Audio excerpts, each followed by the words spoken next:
Hi, this is Vijay Kesari and welcome to Andhra Podcaster, where we discuss questions, perspectives and possibilities focused on development of Andhra.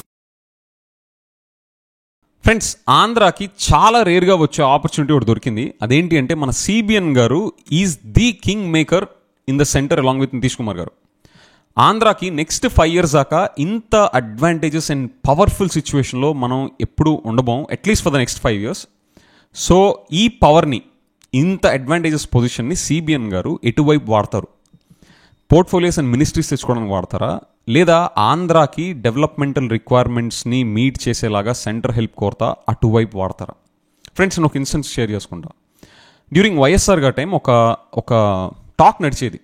అదేంటి అంటే రాజశేఖర రెడ్డి గారు ఇక్కడ ఎంపీస్ని గెలిపించి 33 ఇట్లాంటి ఇంత నెంబర్లో ఎంపీస్ని పంపించి సెంటర్కి పంపించి ఆయన పోర్ట్ఫోలియోస్ మినిస్ట్రీస్ కాకుండా ఆయన వెల్ఫేర్ స్కీమ్స్ కోసం ఫండ్స్ తెచ్చుకునేవాళ్ళు అని ఒక టాక్ నడిచేది. ఓకే, ఇది ఎంతవరకు నిజమో కాదో నాకు తెలీదు, but at least factual point of వ్యూలో చూస్తే రిలేటివ్లీ టు అదర్ స్టేట్స్ మనకి సెంటర్లో డ్యూరింగ్ వైఎస్ఆర్ గారి టైం రిలేటివ్లీ అన్ని మినిస్ట్రీస్, అన్ని పోర్ట్ఫోలియోస్ ఏమీ ఉండేవి కాదు.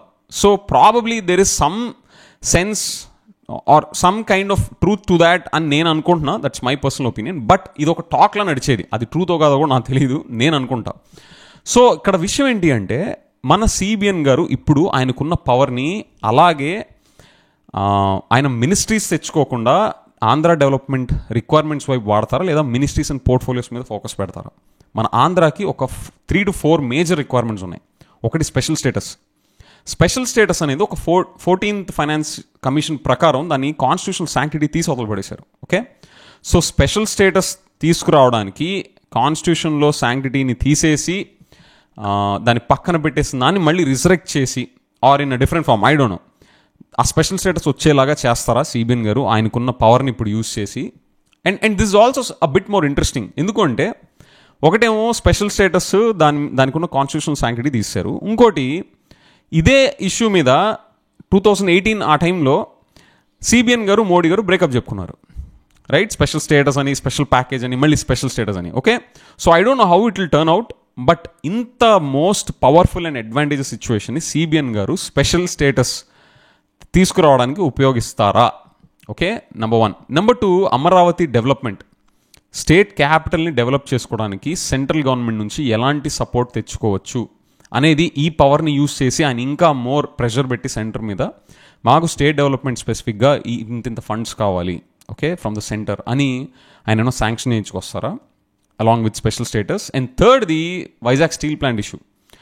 నేను లైవ్ సెషన్స్లో మీరు నన్ను అడిగారు వైజాగ్ స్టీల్ ప్లాంట్ ప్రైవేటైజేషన్కి మీరు ప్రోనా యాంటీనా అని చెప్పేసి. ఫ్రెండ్స్, నేను నాకున్న జనరల్ ప్రైవేటైజేషన్ థియరీని in terms of government employees పనిచేసే సిస్టమ్స్ అన్నీ ఇన్ఎఫిషియెంట్గా, సబాప్టిమల్గా ఉంటాయి. సో ఎసెట్ యూటిలైజేషన్ కానీ, మన పబ్లిక్ మనీ అలొకేషన్ కానీ అటు వెళ్ళడం ఎందుకు, దాన్ని ఎసెట్స్ని మార్కెట్ ఫేర్ ప్రైస్కి మనం అమ్మేస్తే మనకి ట్యాక్స్ ద్వారా వచ్చే revenue would be making more sense అని నేను అనుకున్నాను. కానీ small upgradation on my perspective ఏంటి అంటే, నేను దాని గురించి కొంచెం డెప్త్గా తెలుసుకున్నప్పుడు there are lot of sacrifices, there are lot of struggles behind realising Vizag steel plant అనేది నాకు తెలిసింది. సో మీకు నేను ఆ రెస్పాన్స్ ఇచ్చినప్పుడు నేను నాకున్న జనరల్ మార్కెట్ ఎఫిషియన్సీ థియరీని, లేకపోతే ప్రైవేటైజేషన్స్ వల్ల వచ్చే బెనిఫిట్స్ని, ఆ థియరీ పాయింట్ ఆఫ్ వ్యూలో నేను చెప్పాను. కానీ ఈ సాక్రిఫైజెస్ని దృష్టిలో పెట్టుకొని వైజాగ్ స్టీల్ ప్లాంట్ని జనరల్గా ప్రైవేటైజేషన్ చేసే దృష్టితో నేను చూడట్లేదు, కన్సిడరింగ్ ద గ్రావిటీ బిహైండ్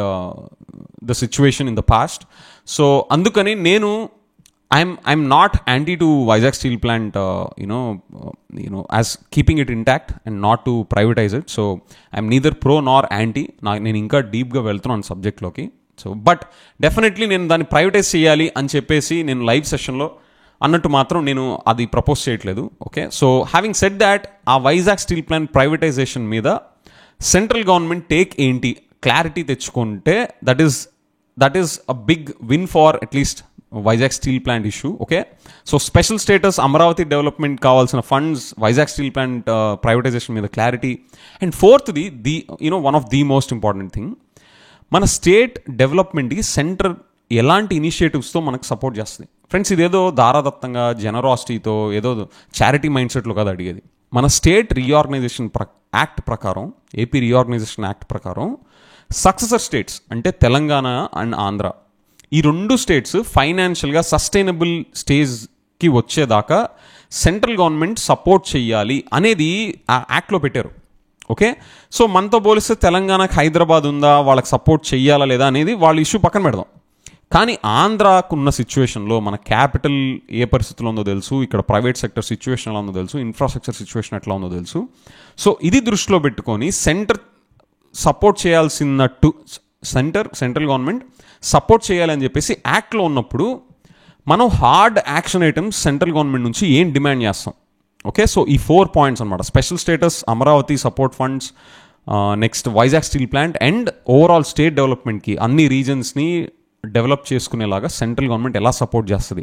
ఈ 4 పాయింట్స్ మీద సిబిఎన్ గారికి ఉన్న the most exclusive, rarest opportunity and the most powerful సిచ్యువేషన్ని సిబిఎన్ గారు వీటి మీదకి వాడతారా, లేదా మినిస్ట్రీస్ అండ్ పోర్ట్ఫోలియోస్కి తెచ్చుకోవడానికి వాడతారా? Let me know in the comments. Okay, this will be very interesting. నాకు చాలా ఎక్సైటింగ్ ఉంది, ఎందుకంటే వీళ్ళు బ్రేకప్ చెప్పుకున్న ఇష్యూసే మళ్ళీ ఇప్పుడు సిబిఎన్ గారికి అడ్వాంటేజెస్ పొజిషన్లో ఉన్నాయి.